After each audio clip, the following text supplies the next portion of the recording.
Chers amis, bonjour. J'essaie de reprendre un peu le sérieux de mon ami. Hein? Tu fais pas très bien, je te donnerai des cours. Vas-y, continue. Pas de problème. On est très heureux de vous retrouver au 58 de la rue du Faubourg Saint-Honoré chez Ergon pour un nouvel épisode, cette fois-ci sur une marque allemande du nom de Glashütte Original. Tu prononces très très bien. Tu vois? Ouais. Parce que Glashütte, on risque de se prendre des baffes des Allemands et ils auront raison. Donc Éléonore, Glashütte Original, elle le prononce. J'ai pris mes petites notes, j'ai appris ma petite leçon et surtout je t'ai écouté.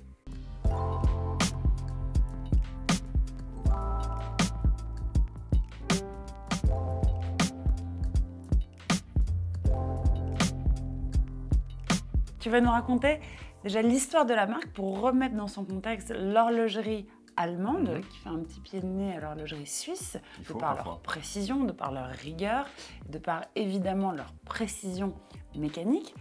Comment a commencé l'histoire de cette marque? Alors en fait, l'histoire de la ville de Glashütte, elle commence avec un personnage célèbre qui s'appelle Ferdinand Adolf Lange. On est au milieu du XVIIIe siècle. Il a quelques aides de l'État saxon pour s'installer là-bas et commencer des choses autour de l'horlogerie. Donc il va monter un atelier et après il y a d'autres personnages importants qui vont arriver dans la ville. On pense par exemple à Julius Assmann ou Maurice Grossmann qui, je crois aux alentours des années 1880, va monter une école d'horlogerie à Glashütte pour former un peu les prochaines générations parce que la ville est devenue un pôle important pour l'horlogerie de précision, comme tu le dis. Une ville que nous avons eu la chance de visiter ensemble. Oui, il faisait beau. Et j'ai dormi dans une église. Et tu as dormi dans une église, tu as eu beaucoup de chance. Oui. Avec Valentin, on n'était pas dans une église. Écoutez, la prochaine fois, on fera une housewarming et une pyjama party ensemble. Allez, avec plaisir. Vous serez là, j'espère. Avant la Seconde Guerre mondiale, toutes ces marques, en fait, évoluaient de manière, entre guillemets, indépendante. Et en fait, la Seconde Guerre mondiale a marqué véritablement un tournant pour l'horlogerie allemande, puisque c'est devenu un conglomérat, si je ne m'abuse. Oui, en fait, tu avais tous les noms que je t'ai cités avant, c'était des gens qui avaient en fait leurs ateliers, donc qui créaient des montres sous leur nom, signés. Et après la Seconde Guerre mondiale, on va vraiment, Glashütte fera partie de l'Allemagne de l'Est. En fait, il va y avoir un conglomérat des marques de Glashütte qui va être réalisé, où en fait, ils vont produire des montres sous le même nom, on appelait ça la Gube, ça fait un peu chelou, un peu sombre et un peu obscur.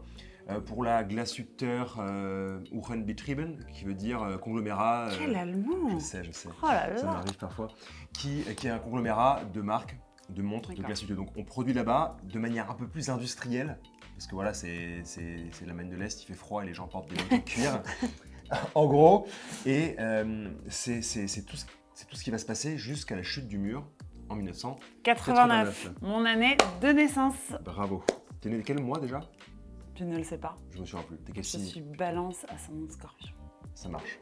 Je sais pas ce que je suis. 19 octobre. 19 octobre, ça marche. Ça doit être gravé, ancré dans ta petite tête. On attend les commentaires le 19 octobre avec plein de cadeaux. Exactement. La Seconde Guerre mondiale a marqué un tournant, comme tu l'expliquais, pour ces marques-là qui deviennent finalement un conglomérat.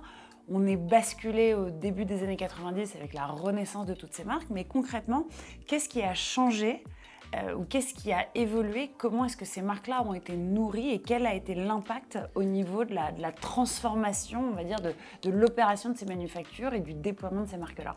Le problème de la Gube et le problème du conglomérat et le problème d'industrialiser un peu le fait de faire des montres un peu froides en grande quantité et dans des qualités qui n'étaient pas exceptionnelles, c'est qu'en fait on avait un peu réduit les singularités et l'identité de chaque marque à un seul truc, uniforme, c'est bien, bien Allemagne de l'Est quoi.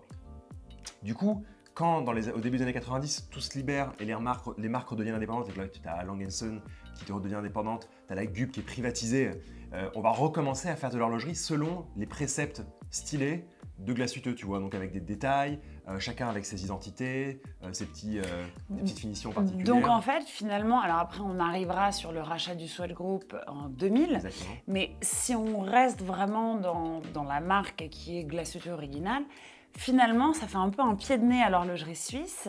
Et de par la récupération de cette indépendance et donc de leur ADN, de leur créativité allemande, rigueur, droiture, sérieux, mécanique, comment tu définis aujourd'hui les caractéristiques ou en tout cas la signature esthétique de Glashütte Original? Alors, la signature esthétique de Glashütte Original, justement, elle est héritée de ce conglomérat-là et d'avant ce que c'était. En fait, la GUB, quand c'est sorti du mur de Berlin, ça a été privatisé et c'est devenu par la suite Glashütte Original, quand je crois un businessman qui s'appelait Monsieur Pfeiffer a racheté, je crois, au milieu des années 90. Bref. Il y a des éléments caractéristiques distinctifs. On pense vraiment à la platine 3/4, c'est-à-dire que ça recouvre la plupart du mouvement quand tu l'as en face de toi. On pense sur les montres de qualité à des chatons en or, c'est la petite bague qui vient entourer les pierres, les rubis. On va avoir le pont de balancier qui est gravé avec une raqueterie souvent un peu plus élaborée, donc avec un col de cygne par exemple, donc une raqueterie de précision. Et ça, c'est vraiment que pour parler du mouvement. Après, évidemment, sur les cadrans, chaque marque aura son identité. Mais voilà, le mouvement de Glashütte, c'est ça. C'est aussi par exemple des soleillages, des finitions sur le rocher, qui est une roue importante du mouvement. Voilà, c'est un des donc, ouais, si tu regardes un mouvement de Glashütte, tu le reconnais normalement au premier coup d'œil. Très bien, professeur. Avec plaisir. Ici, maintenant, on rentre dans le vif du sujet, évidemment, de la sélection chez Ergon, puisqu'il faut quand même remettre les choses dans leur contexte. T'es un peu jaloux parce que j'ai pris la montre la plus cool, non? Grave, je l'adore. En plus, j'en parlais il n'y a pas très longtemps. C'est un modèle qu'on a observé l'année dernière, qui est sorti en 2023. Et j'avoue que ça te va, mais divinement bien. On parle donc de la Senator Excellence, grande date, panorama, phase de lune. Exactement. Pourquoi?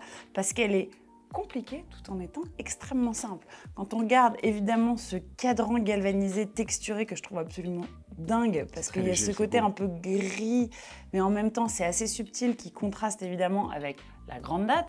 Alors cette grande date, la différence avec une petite date normale, c'est qu'en fait il y a 2 disques. Exactement. Ce qui du coup, ici, on la voit à 4 heures sur le cadran, on voit ce guichet un petit peu plus visible, un petit peu plus massif, décentré, et finalement décentré, mais en même temps dans la continuité de la phase de lune qui est située entre 10h et 11h sur le cadran, qui est finalement assez petite puisqu'on voit en fait une découpe qui permet juste de donner subtilement les différentes phases de la lune, jour, nuit. Et évidemment, on retrouve des index en or, en applique, chiffres romans. Magnifique. Des aiguilles bleuies, une trotteuse, tout ça pour un boîtier en 40 mm, 12 mm d'épaisseur, et pour la modique somme de 12 700 €. Non mais c'est vrai que c'est assez dingue parce que c'est une montre qui respire, c'est une montre dont tu as donné quand même des détails importants. Il y a quand même une phase de lune, une grande date, tu as les index qui sont en or, qui sont légèrement en relief avec une minuterie chemin de fer comme ça.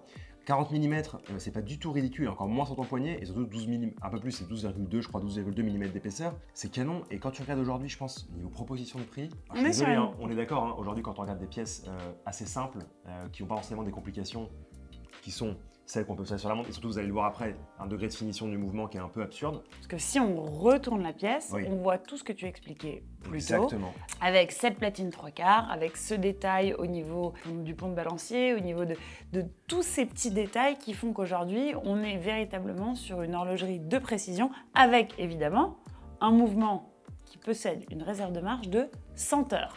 En gros, vous êtes détente. Donc voilà, je pense que là, vous avez compris qu'on en a beaucoup sur cette montre. Et non, tu ne me l'apprendras pas. Qu'est-ce que tu portes? Moi, je porte une Glashütte originale de la collection 60s. Alors, en fait, c'est dans la collection Vintage, qui est une des 5 collections de Glashütte originale. Et la 60s, bah, en fait, je pense que tu auras remarqué pourquoi elle porte son nom. Déjà, elle fait extrêmement vintage, mais moi, à chaque fois que je regarde cette montre, en tout cas cette collection, on voit vraiment le 36912 qui a vraiment cette signature esthétique où on sait que c'est Glashütte originale. En fait, tu as une typographie qui est complètement 60s. C'est pas le bon vocabulaire. Oui, excuse-moi, je t'apprendrai, ça va venir. C'est une typographie typiquement 60s. En fait, quand on regarde, justement, quand on parlait tout à l'heure de cette période un peu sombre de l'histoire de l'horlogerie, du GUB, on retrouve en fait cette typographie un peu sévère, mais bien on rigole un peu quand même. Mais on est sévère quand même. Voilà, donc ça c'est un peu, c'est l'histoire de ces cadrans. On ne va pas prétendre être quelqu'un d'autre. Oui, voilà, c'est pas le but. Donc en plus des index, comme tu le disais si bien tout à l'heure, on va vraiment retrouver la simplicité d'une montre des années 60 avec ces aiguilles bâtons en or, ou en tout cas dorées ici, et des index qui sont finement gravés au sein du cadran. Il faut dire que Glashütte se débrouille très très bien pour faire ces cadrans. Ils sont faits à Pforzheim, juste à côté de la manufacture de Glashütte. Voilà. Bien évidemment. Et à l'intérieur, en fait, ça va être la même chose. We love. We love quoi? La montre. We love le mouvement, voilà. Aidez-moi, s'il vous plaît. Et on retrouve, si tu veux, voilà, tu vois, au sein du mouvement, cette platine 3/4, le coq de balancier. Alors ici, il n'est pas réglé, mais il y a un réglage assez fin en forme de col de cygne. Et il est légèrement en fait plus simple que celui que tu as au sein de ta montre. Et dernière chose de la collection 60s, vous l'aurez remarqué, le verre est légèrement bombé, ce qui permet quand même de donner un peu de corps et de matière au cadran. Glassbox. Oh yeah, glassbox, you know what I mean. Et en fait, c'est aussi un bombage qu'on trouve sur le verre saphir qui permet d'observer la danse de la masse oscillante. Alors perso, moi je préférais garder ma petite montre à complication avec un boîtier. Déjà Senator, Excellence, Grande Date, Panorama, Phase de Lune. Poésie quand tu nous tiens. Mais donc, si on rentre dans le côté un peu macho, sexiste ou en tout cas standard des montres hommes et des montres femmes, évidemment, Glashütte Original a lancé cette collection qui s'appelle Serenade Luna. En l'occurrence, pour cette pièce, puisqu'on retrouve une phase de lune à 6 heures, on a toutes les caractéristiques de ce qui définissait, en tout cas à l'époque, une montre féminine, à savoir un cadran en nacre, un petit diamètre, puisque là on est sur du 32,5 mm. Exactement. On est sur une boîte en acier, donc relativement légère. On a une lunette en diamant, des index en diamant, et véritablement tout ce qu'il y a de plus classiquement classique. Mais finalement, si on veut une pièce d'horlogerie allemande, voilà le choix. Exactement, et même ils n'ont pas négligé, alors on n'a pas les caractéristiques principales. Oui, mais est-ce qu'ils ont véritablement cherché à les avoir? Automatique. Peut-être pas. Non, en tout cas c'est un mouvement qui est joliment fait, bien sûr, simple. Je sais que ta préférence va plutôt à ce genre de pièce. Tu me l'apprendras? Toujours pas. Je ne vais pas te l'apprendre, ne t'inquiète pas. Et toi, tu ne prendras pas ma 60s. Mais garde-la, voilà, le vieux garçon que tu es, ça te va très bien. Mais vraiment, on va en parler après la vidéo. Voilà, chers amis. Non, tu termines jamais par voilà. Parce que... Non. Mais si. Voilà. Non. Ok, on la refait. Chers amis, parce que voilà. Non, chers amis, parce qu'il faut bien finir avec les mains et en disant chers amis, parce que Éléonore a commencé avec les mains en disant chers amis. C'était un plaisir de vous retrouver pour ce nouvel épisode chez Ergon, au 58 rue du Faubourg Saint-Honoré, avec notre chère et tendre Éléonore, pour vous parler de la marque de montre Glashütte Original. On vous retrouve très prochainement dans une nouvelle vidéo. On vous aime. Merci. Salut les copains!